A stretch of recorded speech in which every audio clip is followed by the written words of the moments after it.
10 సంవత్సరాలు కేంద్ర ప్రభుత్వంలో ప్రధానమంత్రిగా కొనసాగి ఎస్సీ వర్గీకరణ చేయకుండా తెలంగాణలో ఉన్న మాదిగలకు మరొకసారి మోసం చేయడానికి, మాదిగల ఓట్లు దండుకోవడానికి, మాదిగల యొక్క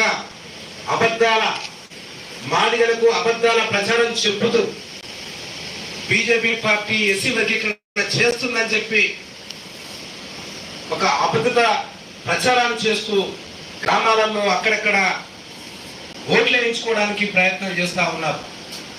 నరేంద్ర మోడీ ప్రభుత్వం పెద్దగిస్తూ మాదిగలకి 10 సంవత్సరాల కాలంలో మాదిగల ఉద్యమాలను నిర్వీర్యం చేసినటువంటి నరేంద్ర మోడీ అనేటువంటి ఒక మతోన్మాది ఈ దేశంలో ప్రధానమంత్రి అయిన నుండి అనేక మార్లు దళితుల పైన హింసాత్మకంగా దాడులు, దౌర్జన్యాలు, అనేక హింసను పాటిస్తున్నటువంటి నరేంద్ర మోడీ, ఆర్ఎస్ఎస్ బజరంగ్ దళ గుండాలు, క్రిస్టియన్స్ మైనార్టీ సోదరుల పైన దాడులు, అట్లాగే ముస్లిం మైనార్టీ సోదరుల పైన దాడులు, ఇక్కడ జై శ్రీరామ్ అనేటువంటి నినాదాన్ని తీసుకొచ్చేసి అసలు కడుపులండి కష్టపడి ఒకరు ఇబ్బందులు పడుతుంటే, ఆ ఆకలి ఒకటి ఇబ్బంది పడుతుంటే, కూడు లేక ఒకటి ఇబ్బంది పడుతుంటే దానికి జై శ్రీరామ్ అనేటువంటి నినాదాన్ని తీసుకొచ్చేసి నువ్వు జై శ్రీరామ్ అంటావా అనవా, లేకపోతే నేను చంపుతామని చెప్పి చంపుతున్నటువంటి దుర్మార్గమైనటువంటి నరహంతక పాలన మోడీ గారిది. అట్లాంటి నరహంతక మూటాకు ఇక్కడ జోడి అయినటువంటి మందకృష్ణ ఏమాత్రం సిగ్గు లచ్చ, నీకేమన్నా మానవత, ఈ జాతి పట్ల, ఈ మాదిగల పట్ల ఏమన్నా గౌరవం ఉంటే తక్షణమే మోడీని విడిచిపెట్టేసేయి. మోడీ పార్టీకి సపోర్ట్ మానుకో, లేకపోతే ఖచ్చితంగా మాదిగలు బుద్ధి చెప్తారు. ఒక మతోన్మాద పార్టీని ఈ రాష్ట్రంలో మతోన్మాద పార్టీ మాదిగల ఓట్లయ్యని చెప్పేటువంటి బహిరంగంగా నువ్వు సిగ్గు లచ్చ లేకుండా నువ్వు ఓట్లు అడుగుతున్నావు అంటే ఎంత నీచ సంస్కృతికి నువ్వు వెళ్ళావో ఒక్కసారి అర్థమైతా ఉంది. ఏ రోజన్నా ఈ దళితులు మతోన్మాద పార్టీ బీజేపీ పార్టీకి ఓట్లేశారా? నీ తాత ముత్తాతలు ఎప్పుడన్నా ఓట్లేశారా? ఎప్పుడన్నా నువ్వన్నా కనీసం హిందూ ముస్లింల ఏ ఐక్యత కోసం ఏదో పోరాటం చేశావు? గుజరాత్ లో ఇదే నరేంద్ర మోడీ మొత్తం ముస్లింలను ఊచకొత్తకొస్తే లక్షల మందితో మనమే నిజా కాలేజీలో మీటింగ్ పెట్టాం కదా. మొత్తం మోడీ అంటే ఒక నరహంతకుడు అని చెప్పినావు కదా. మరి ఈ రోజు ఎట్లన్నారా? ఈ మోడీకి ఎట్లా సపోర్ట్ చేస్తా ఉన్నావు? ఈ మోడీకి నీకున్నటువంటి లాలూచి ఏందో బహిర్గతం చేయవలసిన అవసరం ఉంటది. మీరు మిత్రులారా, మాదిగ సోదరులారా, ఎవరు కూడా నిజంగా మందకృష్ణ అనేటువంటి వ్యక్తికి ఎవరు మాదిగలంటూ సపోర్ట్ లేదు.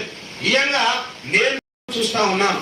29 సంవత్సరాల సుదీర్ఘ పోరాటంలో ఆయన అక్కడ ఉన్నటువంటి మన వర్ధనపేట కాన్ఫరెన్స్ కానివ్వండి, ఇక్కడ ఉన్నటువంటి ఖమ్మంలో మధుర కాన్ఫరెన్స్ కానివ్వండి, ఎన్నిసార్లు పోటీ చేసినా ఆయనకు డిపాజిట్ అనేటువంటి పరిస్థితి ఈ రోజు మొత్తం మాదిగలంతా ఆయన అనుకున్నట్టుగా బిల్డప్ ఇస్తా ఉన్నాడు.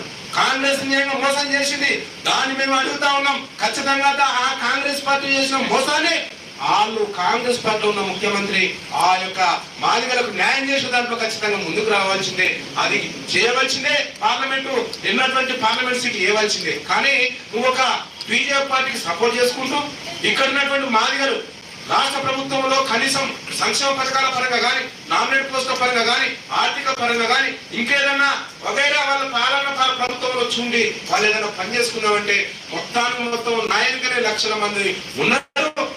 నేనే మాదిగలకు దిక్సూచనట్టుగా నువ్వు అక్కడక్కడ ప్రెస్ మీట్లు పెట్టేసి కాంగ్రెస్ పార్టీ విధానాన్ని అడ్డుకోమని చెప్తా ఉన్నవే. మరి నీకేమన్నా కనీసం సీమ రక్తం ఉంటే 10 ఏళ్ళు వాళ్ళ సంకల్పంలో ఉన్నావు కదా. 10 ఏళ్ల సంది పార్లమెంట్ లో ఎస్సీ వర్గీకరణ ఎందుకు చేయలేకపోయింది? ఎస్సీ వర్గీకరణ చేయకపోను అనేక రకాలుగా దాడులు దౌర్జన్యాలు చేస్తుంది కదా. ఎందుకు నువ్వు ఆ రకంగా మరి ఉన్నటువంటి బీజేపీ పార్టీకి ఎందుకు నువ్వు సపోర్ట్ చేస్తున్నావు? అది నీకు మోడీ గారికి ఉన్నటువంటి అంతర్గత లోపాయకార ఒప్పందం ఏదో బహిర్గతం చేయవలసిన అవసరం ఉంటది. మాదిగా ప్రజలందరూ కూడా ఆలోచించండి, మాదిగా విజ్ఞానులు, మాదిగా మేధావులందరూ ఆలోచించండి.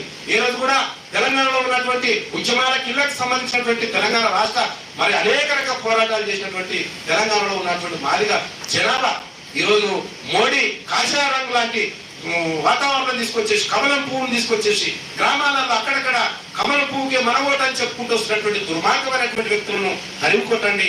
ఖచ్చితంగా మన ఐక్యతను చాటి చెప్పండి. మాదిగలమంతా ఏకమవుదాం.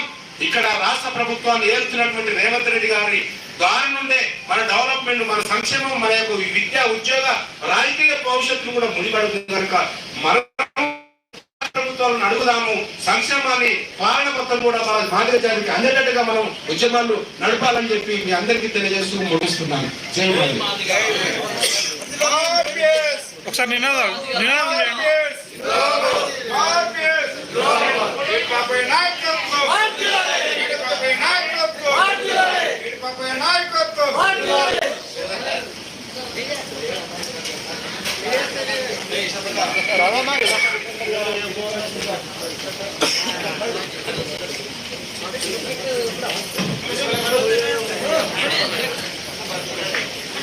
ఈ సమావేశానికి విచ్చేసిన ఎంఆర్పిఎస్ నాయకులకు, కార్యకర్తలకు అందరికీ పేరు పేరున ధన్యవాదాలు.